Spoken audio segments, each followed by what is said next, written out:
Bismillahirrahmanirrahim. Assalamualaikum warahmatullahi wabarakatuh. Allahumma sholli ala Sayyidina Muhammad wa ala alihi wa ashabihi ajma'in. Alhamdulillah, berjumpa kembali dengan kami dengan channel Masjid Baitur Rahim Rawa Indah, channel Syiar Islam. Kali ini kami akan men-share rekaman ceramah tarawih malam ke-17 yang disampaikan oleh Bapak Ustaz Haji Kubasiga LC MAG. Bagaimana isi ceramah tarawih beliau? Mari kita simak setelah cuplikan video berikut ini. Taruhlah misal kita memasukkan malam ini uang 100.000, berapa di sisi Allah yang paling minimal balasannya? Kalau itu juga dihargai dengan rupiah, 100.000 dikali 1.000 bulan, siaga 100.000 dikali 1.000 bulan, 3 miliar, 3 miliar. Jadi kalau kita memasukkan 100.000 di celengan malam ini, itu sama nilainya, minimal sama nilainya 3 miliar. Ada enggak orang yang pernah menyumbang di Baitur Rahim 3 miliar? Ada Pak? Adalah, ada ya? Ada. Ya, malam Lailatul Qadar dia turun, dia masukkan uang 100.000, dapat 3 miliar. Itu minimal.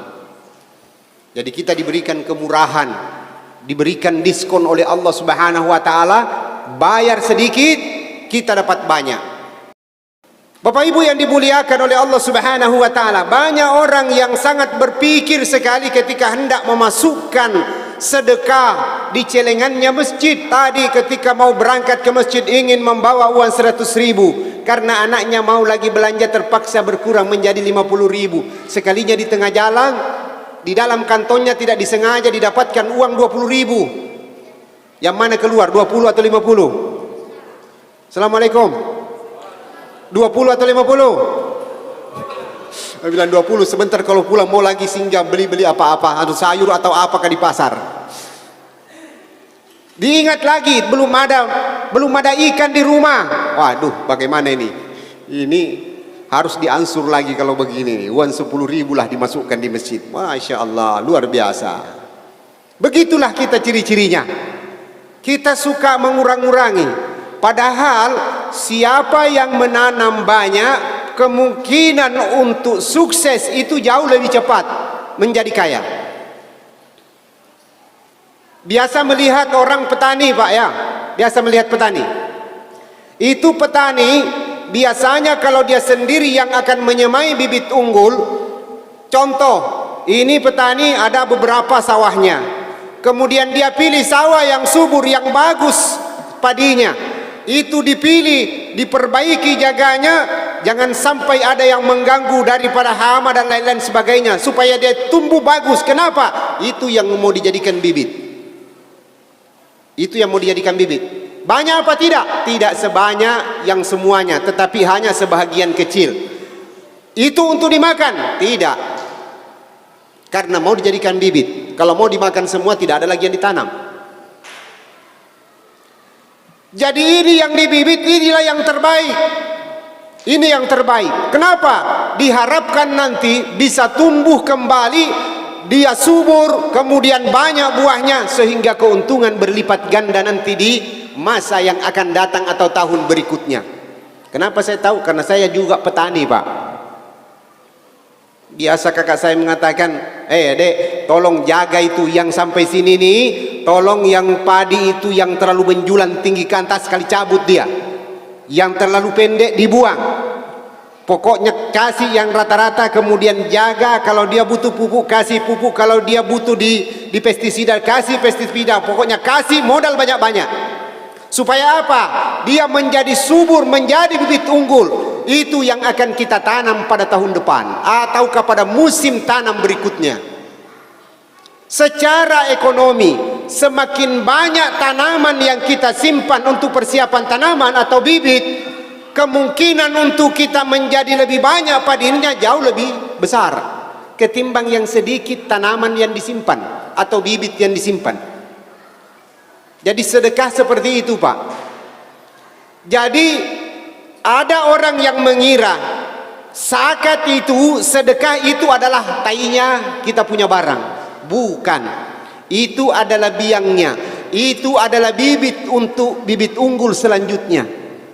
Itu lebih baik daripada apa yang kita makan. Itu lebih unggul daripada apa yang kita simpan. Itu lebih berkah daripada apa yang ada di tangan kita. Kenapa? Karena yang ada di tangan kita akan kita makan habis. Kalau itu akan berjalan seterusnya.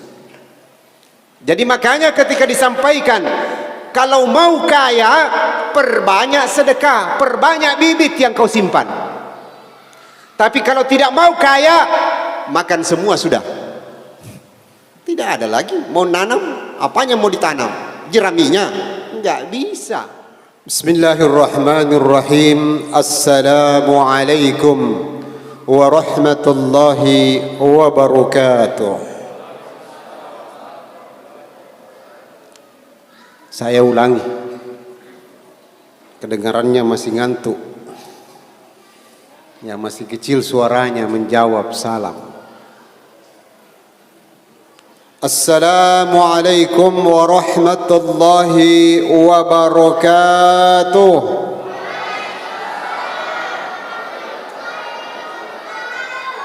Ya, alhamdulillah. Nahmaduhu subhanahu wa ta'ala wa nashkuruh wa na'udzu billah min syururi anfusina wa sayyiati a'malina. Wassalatu wassalamu ala man la nabiyya ba'dah Sayyidina wa maulana Muhammadin sallallahu alaihi wasallam wa ala alihi wa ashabihi ajma'in at-tahirin, amma ba'du. Alhamdulillah wa syukurulillah. Kita bersyukur kepada Allah subhanahu wa ta'ala. Utamanya saya secara pribadi bersyukur kepada Allah bisa berada di Baitur Rahim lagi. Lama sekali saya baru injak lagi di sini. Ya, kalau sebelum di Pugar dulu itu sering sekali. Setelah di Pugar atau sementara pemugaran atau dan lain-lain sebagai pembangunan, saya banyak tidak ada di tempat karena sesuatu dan lain hal atau sibuk di luar. Tapi paling tidak, mudah-mudahan kita semua mendapatkan ridha Allah. Kita bersama-sama karena Allah, kita berpisah karena Allah, karena tugas lillahi subhanahu wa ta'ala. InsyaAllah mudah-mudahan semua diridhoi oleh Allah subhanahu wa ta'ala. Salawat dan salam kepada junjungan Nabi besar Muhammad sallallahu alaihi wasallam. Allahumma salli wa sallim wa barik ala sayyidina wa maulana Muhammad sallallahu alaihi wasallam wa ala alihi. Alhamdulillah, pada malam hari ini kita telah memasuki malam ke-17 bulan suci Ramadan. Ini seharusnya diadakan secara meriah, salat tarawih ataukah beribadah kepada Allah diberikan waktu khusus. Karena mayoritas ulama menafsirkan bahwasanya turunnya Al-Quran itu di 17 Ramadan. Allah subhanahu wa ta'ala turunkan daf'atan wahidah sekaligus ke Lauhin Mahfud pada malam seperti malam ini, malam ke-17 bulan suci Ramadan. Nanti di Lauhin Mahfud barulah diansur-ansur turun sesuai dengan kebutuhan, baik secara langsung kepada Rasulullah sallallahu alaihi wasallam, begitu juga melalui perantaraan malaikat Jibril alaihi salam. Selama 22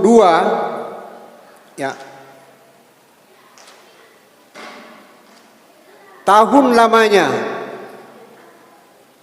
turun Al-Quran kepada baginda Rasulullah sallallahu alaihi wasallam dan disempurnakan sebelum wafatnya beliau sallallahu alaihi wasallam. Jadi malam hari ini adalah malam yang berkah. Kenapa? Khusus untuk umat Nabi disediakan Ramadan, di mana di dalam Ramadan itu diturunkan kitab yang fenomenal, yang sampai pada hari ini kita tahu bersama itu adalah kitab suci yang paling sempurna atau yang disempurnakan atau merangkum semua kitab suci yang pernah ada. Tidak ada lagi kekurangannya setelah wafatnya Nabi sallallahu alaihi wasallam. Dikatakan oleh Allah Subhanahu wa taala, "Al-yauma akmaltu lakum dinakum wa atmamtu alaikum ni'mati wa raditu lakumul Islam madina." Pada hari ini kata Allah, saya sempurnakan nikmatku. Artinya saya telah menurunkan semuanya dan itu sudah sempurna, tidak ada lagi cacatnya. Wa atmamtu alaikum ni'mati, semua nikmatku telah saya turunkan. Sisa engkau bagaimana caranya mengambilnya. Wa raditu lakumul Islam madina, dan saya rela Islam menjadi agamamu, keselamatan adalah bagimu. Maka oleh karena itu di dalam malam ini seyogyanya semua kebaikan yang mau kita raih dipersiapkan malam ini. Baju yang kita pakai adalah baju yang terbaik ke masjid. Sejadah yang kita pakai sejadah yang terbaik, serban yang dipakai serban yang terbaik, mukena yang dipakai mukena yang terbaik. Kenapa? Ulang tahun turunnya Al-Quran. Unzila fihi Al-Quran, kata Allah, Syahru Ramadan alladhi unzila fihi Al-Quran hudan linnas wa bayyinatin minal huda wal furqan. Kita bisa mengenal mana yang batil, mana yang hak dari Al-Quranul Karim. Dan di dalam Al-Quranul Karim juga sebahagian ulama mengatakan diturunkan Lailatul Qadar yang termaktub di dalam surah Al-Qadar.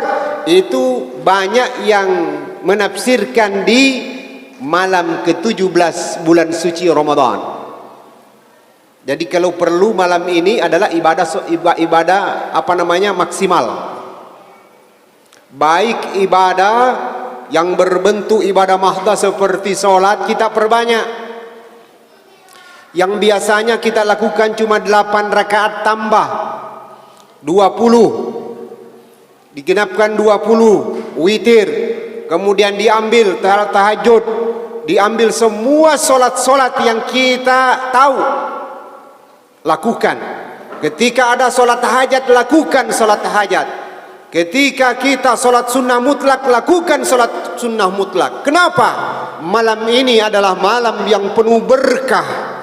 Andaikan malam ini itu kita dapatkan Lailatul Qadar atau berkahnya Lailatul Qadri. Celengan sudah lewat atau belum? Saya lihat seperti secepat kilat ya tadi. Bagusnya itu singgah di setiap orang. Kalau perlu diketuk 3 kali. Assalamualaikum, Assalamualaikum, Assalamualaikum. Dibangunkan orang supaya besok imam mau hadir mau memasukkan sedekah di sini atau tidak sholat di sini. Ya, tidak usah seperti di media sosial bawa parang. Ya, kenapa? Karena pada malam hari ini berbeda dengan malam-malam yang lain. Malam-malam Lailatul Qadar salah satunya dan lebih tepatnya di 17 Ramadan itu Lailah separuh malam. Malam itu ketika kita melakukan sesuatu khairun min alfi syahr, lebih baik daripada 1000 bulan. Nah, bisa dibayangkan Pak, kalau dia ke dalam kali-kalian matematika, sebab itu kita selalu menghitung. Makanya juga disodorkan kali-kalian matematika. Tadi ada yang memasukkan uang 100.000? Ada Pak? A? A? Ay, kayaknya tidak ada mau suara. Ada yang uang 2.000? Biasanya itu capek panitia itu, capek panitia Ramadan. Bagaimana itu uang 2.000? Karena tidak mau dilihat memasukkan, dikasih apa namanya dulu? Pokoknya sudah diremas dan diremas lagi. Supaya tidak dilihat turun ke celengan. Untung celengannya kecil lubangnya. Jadi dia harus urut-urut dulu kalau uang 2.000. Kalau besar itu lubangnya, waduh, payah panitia.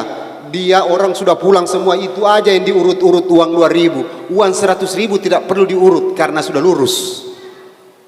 Makanya kalau mau menjadi orang lurus, pakai uang 100.000. Insya Ay madodong.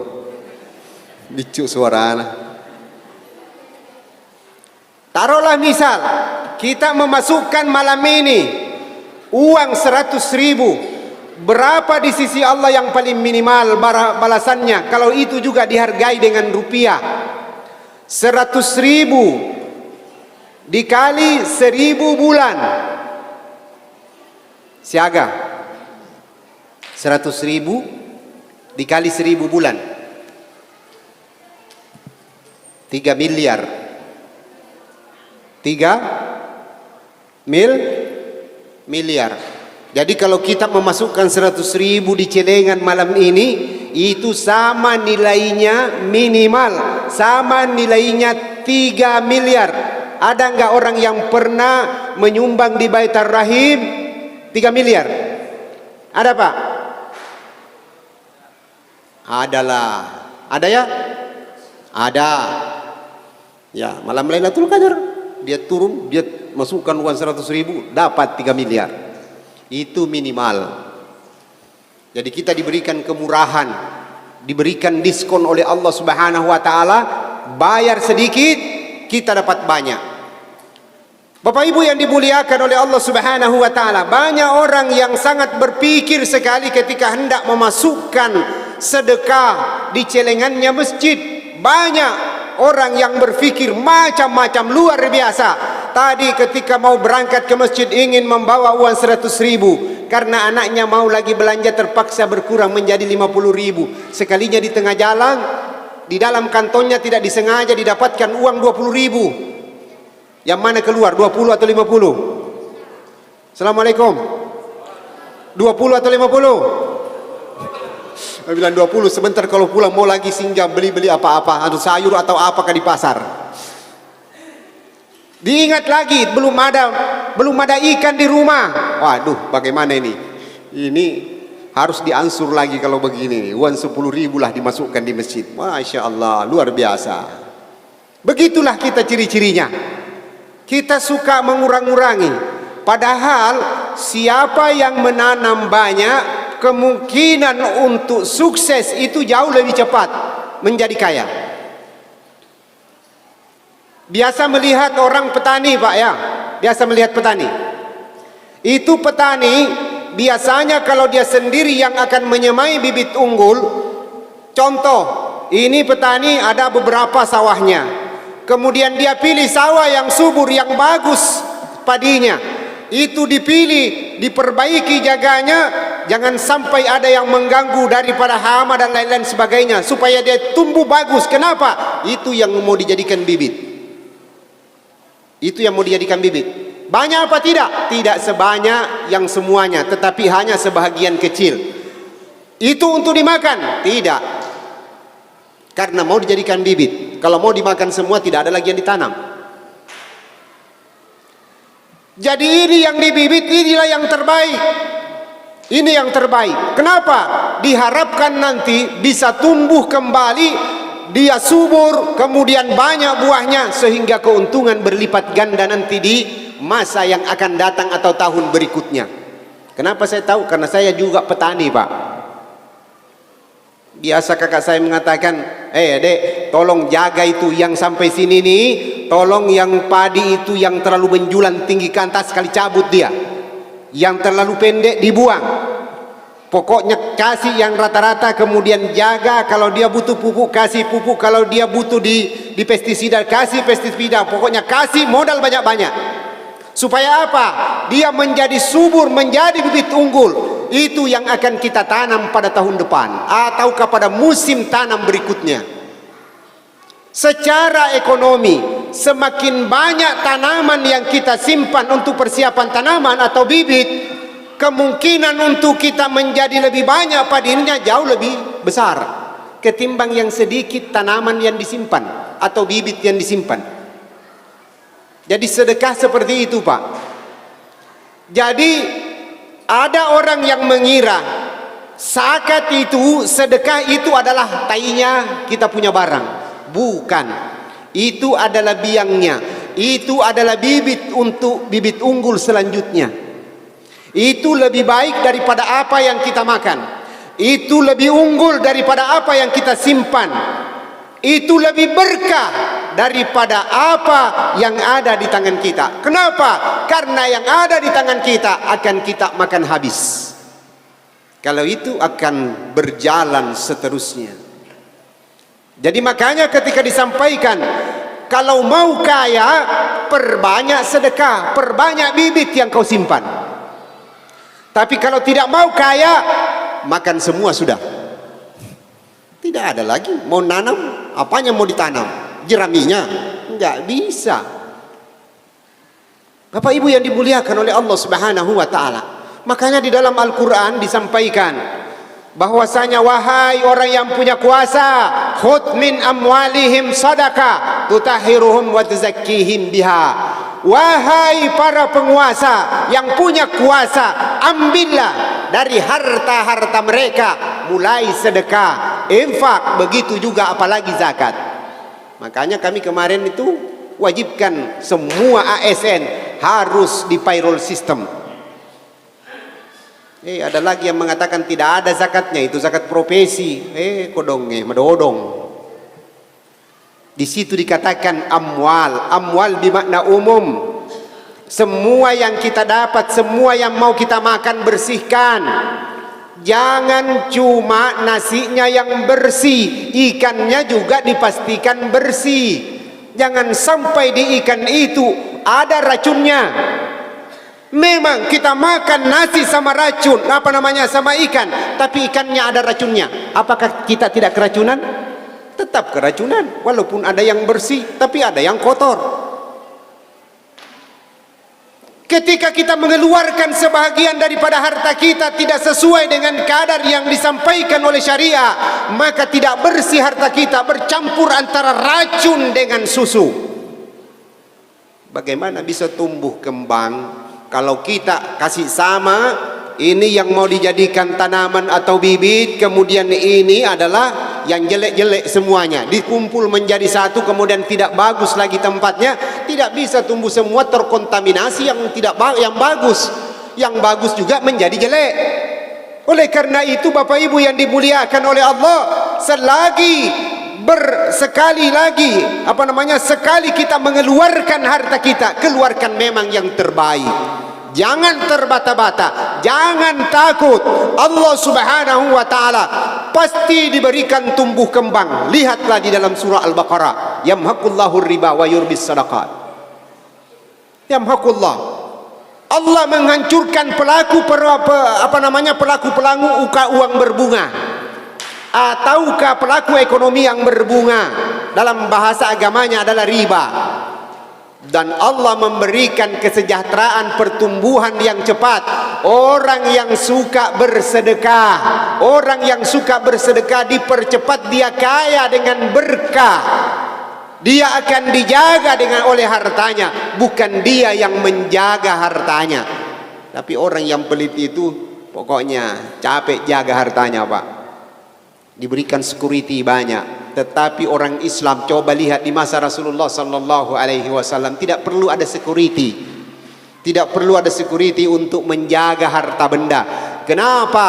Karena orang ketika mengerti tentang Islam, mengerti tentang tata aturan, maka mereka pasti lebih banyak yang mau bersedekah ketimbang yang mau menahan hartanya.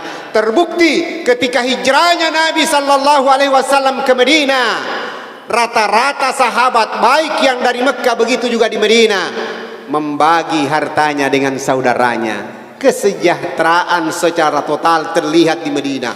Tidak ada lagi orang miskin pada waktu itu. Padahal baru 2 tahun Nabi ada di Madinah. Jangankan orang Islam, bahkan non-Muslim pun dapat. Non-Muslim pun dapat. Makanya dulu di Baitul Mal itu banyak petugasnya Pak, di Madinah. Padahal orang Muslim pada waktu itu baru sekitar 300. Tapi kekayaan yang ada di Baitul Mal luar biasa. Bayangkan hartanya Utsman bin Affan yang kaya raya, yang paling kaya di Madinah, itu 1/4-nya dimasukkan di dalam Baitul Mal. Abu Bakar 100% dimasukkan di Baitul Mal. Umar 1/2-nya dimasukkan di Baitul Mal. Mana lagi orang-orang kaya yang banyak pada waktu itu di Madinah? Semuanya ngikut sebagaimana yang disampaikan oleh Rasulullah sallallahu alaihi wasallam.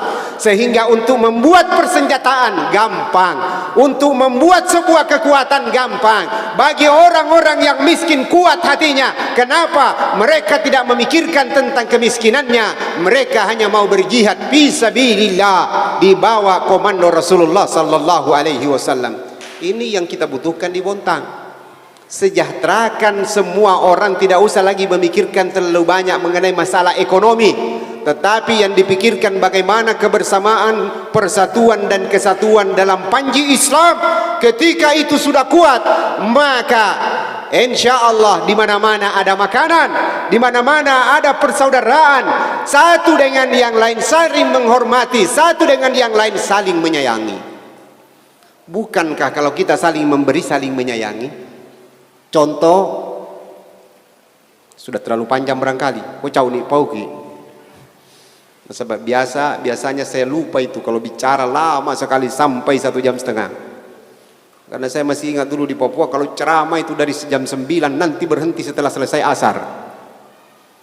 Ya, kenapa? Karena jemaah haji diajarin bagaimana caranya berwudu. Kalau di sini saya ceramah 1 jam pasti berhenti semua. Pokoknya bersih semua lantai. Kenapa? Orang pada pulangan. Belum kita sholat tarawih. Jadi Bapak Ibu yang dimuliakan oleh Allah Subhanahu wa taala, mulai malam ini kalau memang lupa membawa receh, membawa uang, maka minta tolong besok bawa banyak-banyak. Insya jangan takut. Ya. Tidak juga itu diintip, pokoknya sembunyi-sembunyi aja. Itu celengannya juga, celengannya tidak transparan kan? Mana celengannya? Itu bahaya kalau transparan celengannya. Dikira uang 10.000 dibuang masuk, ternyata uang 100.000, padahal itu adalah uang terakhir. Ya, dia sampai pulang diingat terus uang 100.000. Nauzubillah tsumma nauzubillahi dzalik. Biarkanlah dia mencari temannya, biarkan Allah Subhanahu wa taala yang urus akan kekayaan kita, biarkan Allah Subhanahu wa taala yang memberikan pertambahan. Sebab kalau kita yang memikirkan siang dan malam akan menjadi masalah buat diri kita. Pokoknya kita lakukan apa yang diperintahkan oleh Allah Subhanahu wa taala sambil berusaha. Aktifkan semua yang diberikan oleh Allah Subhanahu wa taala. Otak kiri, otak kanan, otak belakang, otak depan dipakai semuanya. Jangan ditidurkan, Pak. Ya, makanya itu orang yang hafal Quran dan mengkaji Al-Quran selalu diberikan tempat oleh Allah Subhanahu wa taala maqam mahmudah, tempat yang mulia. Dia diberikan oleh Allah Subhanahu wa taala tempat yang mulia, disanjung, kemudian diberikan harta yang banyak, luar biasa, diberikan fasilitas yang luar biasa, berbeda dengan kita-kita yang tidak punya pengetahuan banyak. Masyiral muslimin sidang jamaah salat Isya yang dimuliakan oleh Allah. Saya kira sudah panjang sekali. Kita mohon saja kepada Allah Subhanahu wa taala, mudah-mudahan kita diberikan hidayah sehingga masuk dalam ketakwaan sebagaimana yang disinyali di dalam Al-Qur'anul Karim, sehingga kita bisa hidup di dunia ini dan mencari untuk kehidupan akhirat. Jangan cuma kehidupan dunia, sebab kita besok kita tidak tahu apakah masih bernyawa atau tidak. Jangan sampai kita menunggu anak-anak kita untuk menyedekahkan harta kita. itu belum tentu. Makanya selagi masih ada harta, selagi masih ada waktu, selagi masih diberikan kesempatan oleh Allah, lakukan sendiri. Lakukan sendiri. Jangan tunggu anak-anak kita. Anak-anak kita belum tentu. Hari ini mungkin baikan bersaudara, tapi besok ketika masing-masing sudah punya keluarga, mereka sudah berubah pemikirannya. Tidak mau lagi mengeluarkan. Katanya tidak cukup, padahal sudah dicukupkan oleh Allah Subhanahu wa taala. Mudah-mudahan ada manfaatnya. Mohon maaf atas segala kekurangan. Usikum wa nafsi bittaqallah. Assalamualaikum warahmatullahi wabarakatuh. Demikian ceramah tarawih yang disampaikan oleh Bapak Ustaz Haji Kubot Siga LC MAG. Semoga apa yang beliau sampaikan kita bisa mengambil hikmah dan pelajaran. Demikian dari kami. Jangan lupa like, share dan subscribe. Wassalamualaikum warahmatullahi wabarakatuh.